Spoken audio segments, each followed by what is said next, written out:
They learned to fear his summons long before they understood his power. King Severian Mordrake ruled from the Iron Crown Hall, a fortress palace carved into a cliff where the sea never rested. Waves crashed below day and night, as if the world itself were warning those inside to remain silent. Severian did not shout. He did not strike in public. His authority lived in expectation, in the knowledge that certain doors, once opened, could never be closed again. The kingdom prospered on the surface. Markets were full. Roads were safe. Laws were clear. Yet beneath that order existed a hidden rhythm, one that pulsed through the palace like a second heartbeat. It was there that the forbidden rituals endured, passed from reign to reign, protected not by guards, but by dread. Women were never accused, never charged, never tried. They were selected. A name would be spoken quietly to a steward. A mark would appear beside it in a ledger that was never shown to anyone else. And at night, when the palace candles were reduced to embers, they were led away from familiar corridors into parts of the castle that did not appear on any map. Severian believed power weakened if it was seen too often. The rituals, therefore, were designed to be rare, deliberate, and unforgettable. Each one carried symbolism older than the kingdom itself, gestures meant to remind those involved that the king was not merely a man, but a living continuation of something ancient and merciless.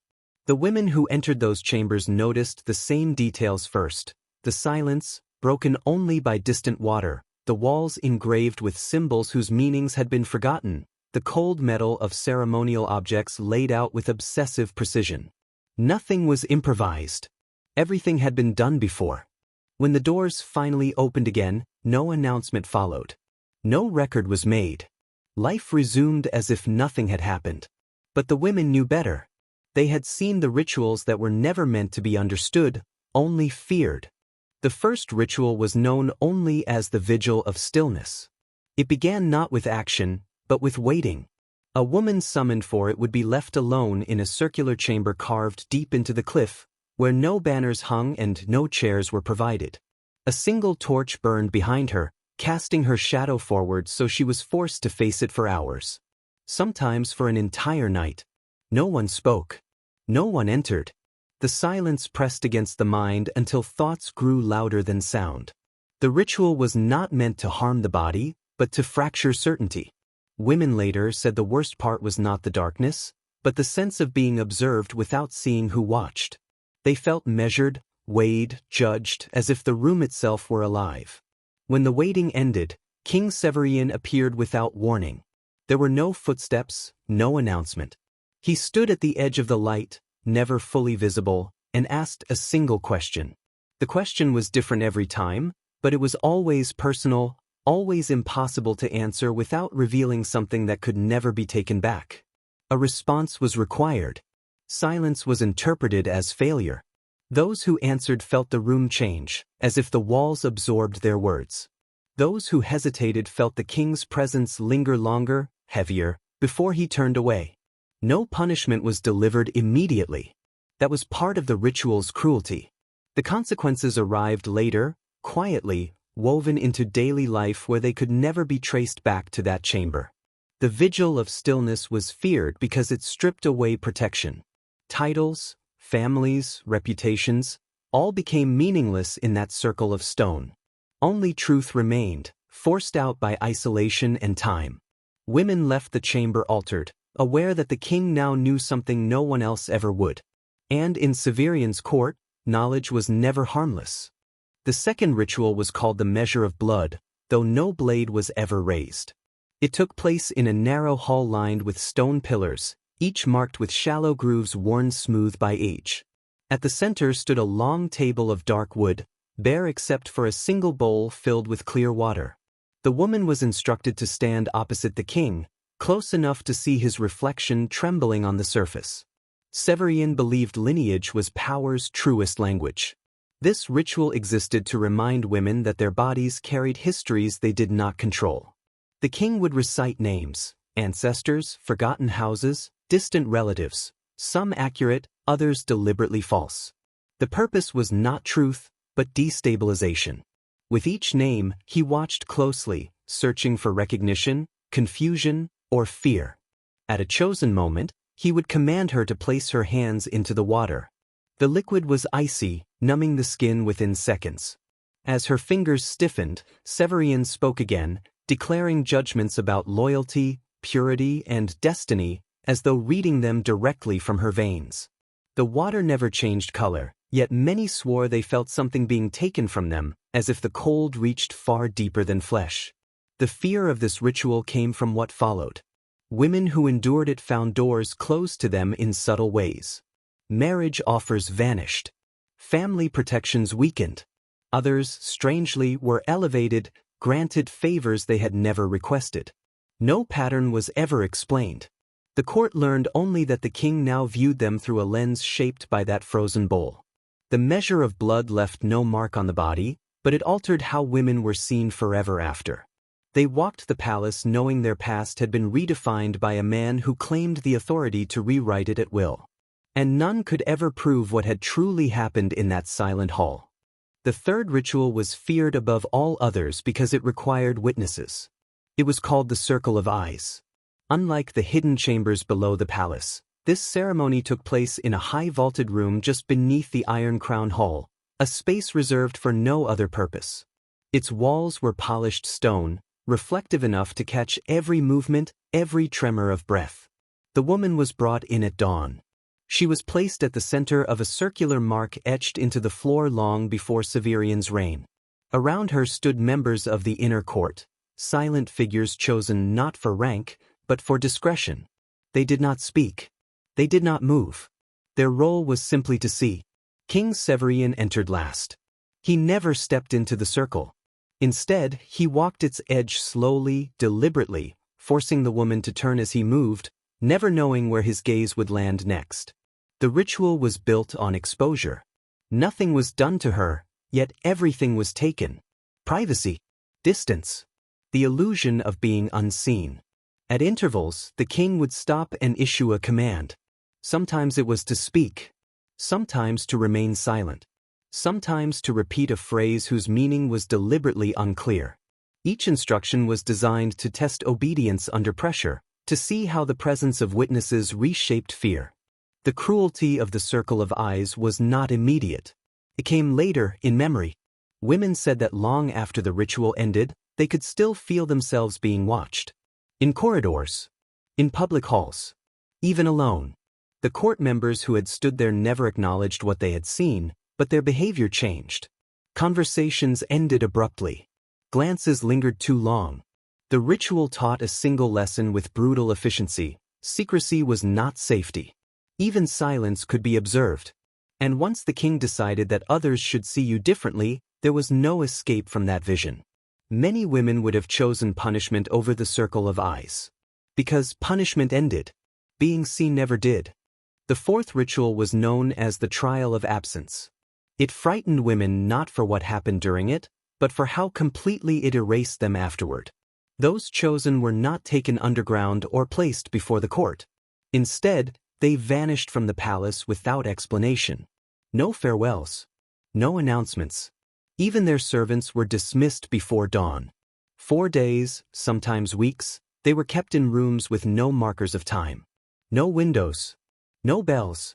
Meals arrived irregularly, served by hands that never revealed faces. Names were never spoken. Questions were never answered. The women were forbidden to speak aloud, as if sound itself might confirm their existence. King Severian believed identity weakened when it was acknowledged too often. The Trial of Absence was designed to dissolve it. Without mirrors, without voices responding, without schedules or roles, the mind began to drift. Women later said they stopped thinking in full sentences. Memory lost its edges. Fear became constant, but vague, like a pressure without a source. At some unknown moment, the door would open. The woman was led back into the palace and released as if nothing had occurred. Her position was restored. Her name returned to the ledgers. Others were instructed to behave normally, and they did, too normally. No one asked where she had been. No one acknowledged her absence. That silence was the true punishment. Those who endured the Trial of Absence carried a quiet terror afterward, the knowledge that they could be removed from the world at any moment, without resistance, without trace. It taught them that survival did not guarantee recognition, that existence itself was conditional. Among the women of the court, this ritual was spoken of only in glances, because to name it was to risk being chosen next.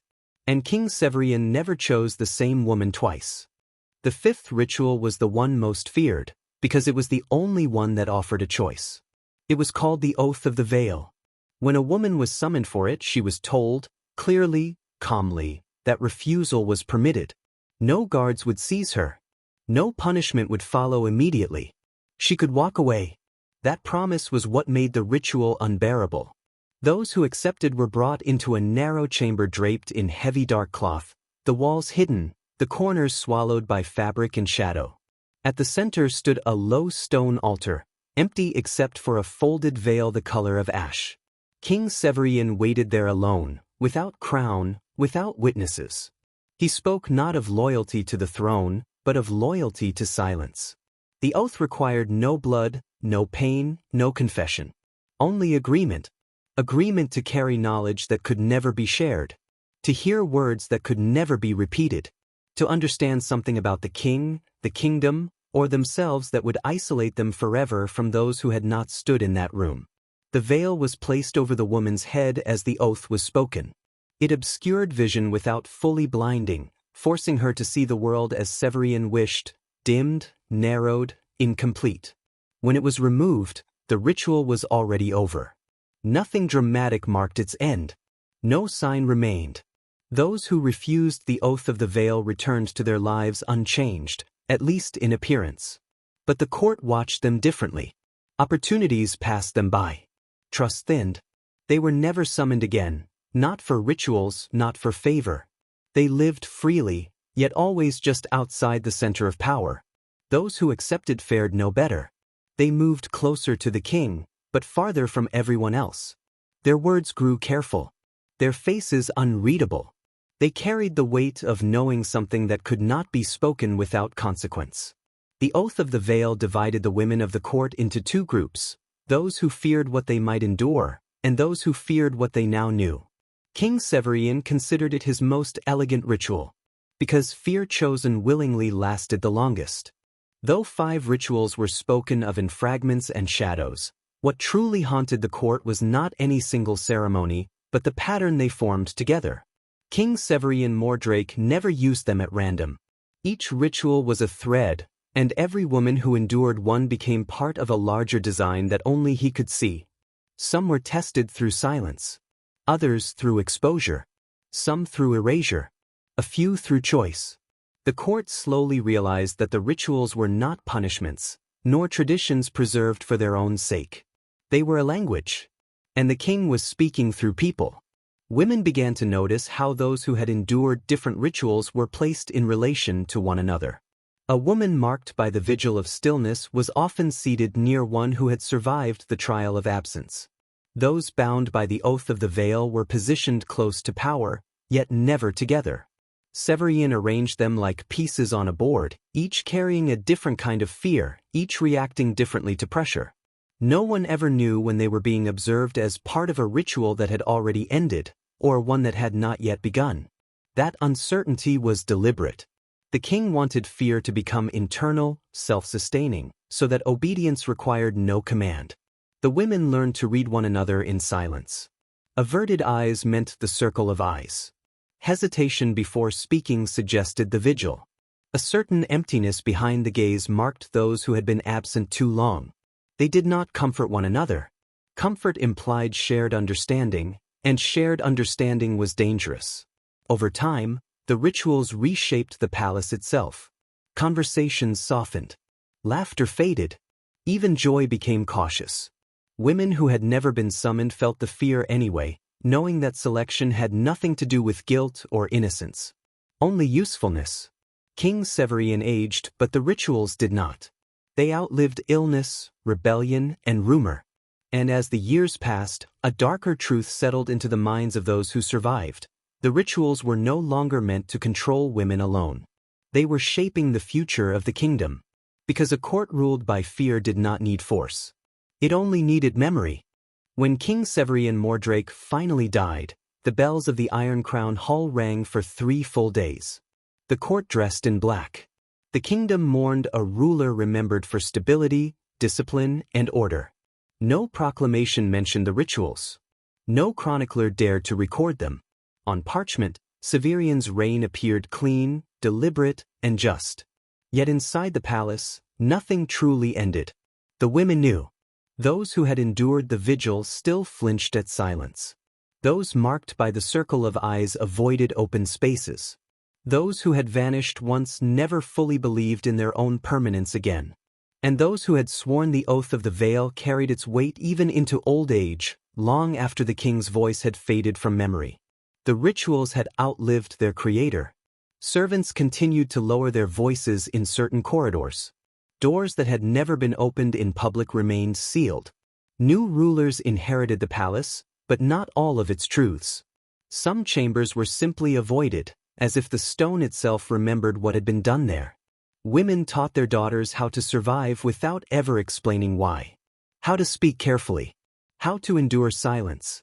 How to disappear briefly without resisting. The fear was no longer enforced by a crown or a command.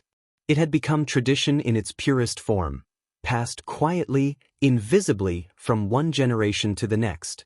In time, the rituals became legends. Then rumors. Then nothing at all. But absence does not mean erasure. The palace still stood. The chambers still waited. And the shape of power Severian had carved into the court remained, etched deeper than law.